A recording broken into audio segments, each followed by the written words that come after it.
Episode 3 of Ray Bradbury's short story, Usher 2. From where we left off. Are we almost ready, Pikes?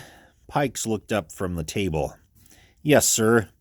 You've done a splendid job. Well, I'm paid for it, Mr. Stendhal, said Pikes softly as he lifted the plastic eyelid of the robot and inserted the glass eyeball to fasten the rubber muscles neatly.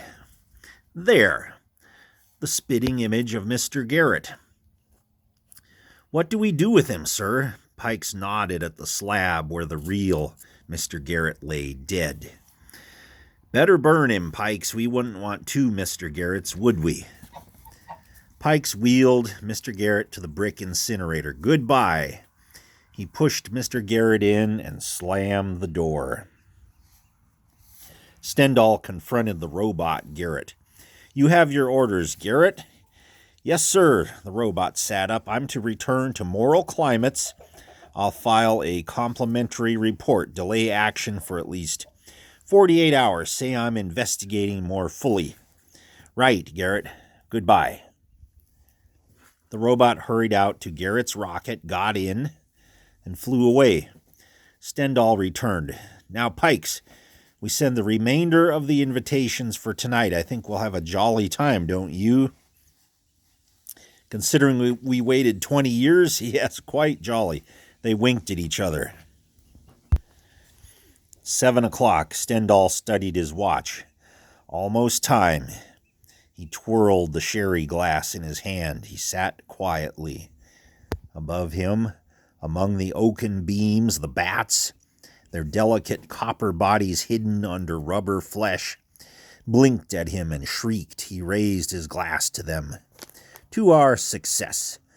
Then he leaned back, closed his eyes, and considered the entire affair. How he would savor this in his old age, the paying back of the antiseptic government for its literary terrors and conflagrations. Oh, how the anger and hatred had grown in him through the years. Oh, how the plan had taken a slow shape in his numbed mind, until that day 3 years ago when he had met Pikes. Ah, yes, Pikes. Pikes with the bitterness in him as deep as a black, charred wall of green acid. Who was Pikes? Only the greatest of them all. Pikes, a man of 10,000 faces, a fury, a smoke, a blue fog, a white rain, a bat, a gargoyle, a monster. That was Pikes. Better than Lon Chaney, the father. Stendhal ruminated. Night after night he had watched Chaney in the old films. Yes, better than Chaney, but then that other ancient mummer, what was his name, Karloff? Far better. Lugosi? The comparison was odious. No, there was only one Pikes, and he was a man stripped of his fantasies now. No place on earth to go, no one to show off to, forbidden even to perform for himself before a mirror. Poor, impossible, defeated Pikes. How he must have felt, Pikes, the night they seized your films, like entrails yanked from the camera, out of your guts, clutching them in coils and wads to stuff them up a stove, to burn away. Did it feel as bad as having some 50,000 books annihilated with no compensation? Yes, Stendhal felt his hands grow cold with the senseless anger. So what more natural than they would one day talk over endless coffee pots into innumerable midnights, and out of all the talk and bitter brewings would come the house of Usher. A great church bell rang. The guests were arriving. Smiling, he went to greet them.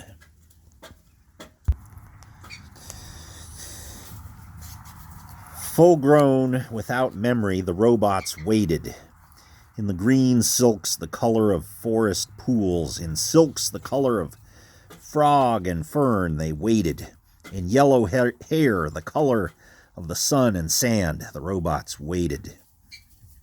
Oiled, with tube bones cut from bronze and sunk in gelatin, the robots lay in coffins for the not dead and not alive. In planked boxes, the metronomes waited to be set in motion. There was a smell of lubrication and lathed brass. There was a silence of the tomb yard. Sexed but sexless, the robots, named but unnamed, and borrowing from humans everything but humanity. The robots stared at the nailed lids of their labeled boxes in a death that was not even a death, for there had never been a life, and now there was a vast screaming of yanked nails. Now there was a lifting of lids. Now there were shadows on the boxes and the pressure of a hand squirting oil from a can. Now one clock was set in motion, a faint ticking. Now another and another, until this was an immense clock shop purring. The marble eyes rolled wide in their rubber lids. The nostrils winked. The robots, clothed in hair of ape and white of rabbit, arose. Tweedledum following Tweedledee, mock turtle, dormouse. Drowned bodies from the sea compounded of salt and whiteweed swaying. Hanging, blue-throated men with turned-up clam flesh eyes, and creatures of ice and burning tinsel, loam dwarfs and pepper elves, Tick-Tock, Ruggado, St. Nicholas with a self-made snow flurry blowing on before him, Bluebeard with whiskers like acetylene flame, and sulfur clouds from which green fire snouts protruded, and in scaly and gigantic serpentine a dragon with its furnace in its belly reeled out the door with a scream, a tick, a bellow, a silence, a rush, a wind. 10,000 lids fell back. The clock shop moved out into Usher. The night was enchanted. A warm breeze came over the land. The guest rockets, burning the sky and turning the weather from autumn to spring, arrived. The men stepped out in evening clothes, and the women stepped out after them, their hair coiffed up in elaborate detail. So that's Usher, but where's the door? At this moment, Stendhal appeared. The women laughed and chattered. Mr. Stendhal raised a hand to quiet them. Turning, he looked up to a high castle window and called, "Rapunzel! Rapunzel, let down your hair!" And from above, a beautiful maiden leaned out upon the night wind and let down her golden hair.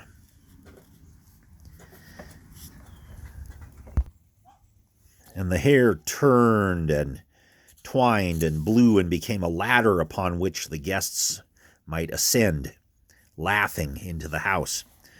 What eminent sociologists, what clever psychologists, what tremendously important politicians, bacteriologists, and neurologists, there they stood within the dank walls. Welcome, all of you. Mr. Tyron, Mr. Owen, Mr. Dunn, Mr. Lang, Mr. Steffens, Mr. Fletcher, and a double dozen more. Come in, come in. Miss Gibbs, Miss Pope, Miss Churchill, Miss Blunt, Miss Drummond, and a score of other women, glittering, eminent people, one and all members of the Society for the Prevention of Fantasy, advocators of the banishment of Halloween and Guy Fawkes, killer of bats, burners of books, bearers of torches, good clean citizens, every one who had waited until the rough men had come up and buried the Martians and cleansed the cities and built the towns, repaired the highways, and made everything safe. And then, with everything well on its way to safety, the spoil funds, the people with mercurochrome for blood, and iodine-colored eyes. Now they came to set up their moral climates and dole out goodness to everyone. And they were his friends, yes. Carefully, he had met and befriended each of them on earth in the last year. Welcome to the vast halls of death, he cried. Hello, Stendhal, what is all this? You'll see. Everyone off with their clothes. You'll find booths to one side there. Change into costumes you'll find there. Men on this side, women on that. The people stood uneasily about. I don't know if we should stay, said Miss Pope. I don't like the looks of this. It verges on blasphemy. Nonsense, a costume ball. Seems quite illegal, Mr. Steffens sniffed about. Come off it. Stendhal laughed. Enjoy yourselves. Tomorrow it'll be a ruin. Get in the booths. The house blazed with life and color. Harlequins rang by with belled caps and white mice danced miniature quadrilles to the music of dwarfs, who tickled tiny fiddles with tiny bows, and flags rippled from scorched beams while bats flew in clouds about the gargoyle mouths with sprouted wine, cool, wild, and foaming. A creek wandered through the 7 rooms of the masked ball. Guests sipped it and found it to be sherry. Guests poured from the booths, transformed from one age into another, their faces covered with dominoes, the very act of putting on a mask, revoking all their license to pick a quarrel with fantasy and horror. The women swept out in red gowns, laughing. The men danced them attendants, and on the walls were shadows with no people to throw them. And here or there were mirrors on which no image showed. All of us vampires, laughed Mr. Fletcher. Dead. There were 7 rooms, each a different color, one blue, one purple, one green, one orange, another white, the 6th violet, and the 7th shrouded in black velvet. And in the black room was an ebony clock which struck the hour loud. And through these rooms the guests ran, drunk at last, among the robot fantasies, amid the dormice and the mad hatters, trolls and giants, black cats and white queens. And under their dancing feet the floor gave off the massive pumping beat of a hidden and telltale heart. Mr. Stendhal! A whisper. Mr. Stendhal! A monster with the face of death stood at his elbow. It was Pike's. I must see you alone. What is it? Here. Pike's held out a skeleton hand. In it were a few half-melted, charred wheels, nuts, cogs, bolts. Stendhal looked at them for a long moment. Then he drew Pike's into a corridor. Garrett? He whispered. Pike's nodded. He sent a robot in his place. Cleaning out the incinerator a moment ago, I found these. They both stared at the fateful cogs for a time. That means the police will be here any minute, said Pike's. Our plan will be ruined. I don't know. Stendhal glanced at the whirling yellow and blue and orange people. The music swept through the misting halls. I should have guessed Garrett wouldn't be fool enough to come in person, but wait. What's the matter? Nothing. There's nothing the matter. Garrett sent a robot to us. Well, we sent one back. Unless he checks closely, he won't notice the switch. Oh, of course. Next time he'll come himself, now that he thinks it's safe. Why, he might be at the door any minute, in person. More wine, Pikes. The great bell rang. There he is now, I'll betcha. Go let Mr. Garrett in. Rapunzel let down her golden hair. And we'll leave it there.